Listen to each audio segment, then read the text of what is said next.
తెలంగాణ సద్దుల Bathukamma special నువ్వుల సత్తును పొడి పొడిగా ఎలా చేసుకోవాలో చూద్దాం. ఒక కడాయి పెట్టుకొని ఇందులో నువ్వులను వేసుకొని వీటిని ఇలా కలుపుతూ మంచిగా ఫ్రై చేసుకోవాలి.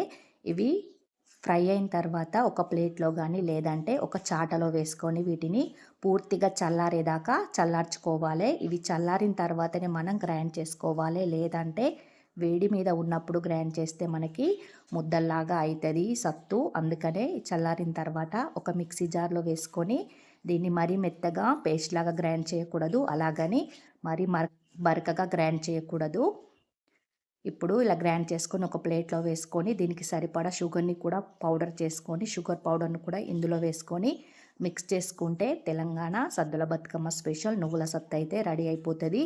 దీన్ని మనం ఒక డబ్బాలో వేసుకొని స్టోర్ చేసుకుంటే చాలా డేస్ వరకు స్టోర్ ఉంటుంది. మీరు కావాలంటే బెల్లం కూడా వేసుకొని చేసుకోవచ్చు. Thank you for watching.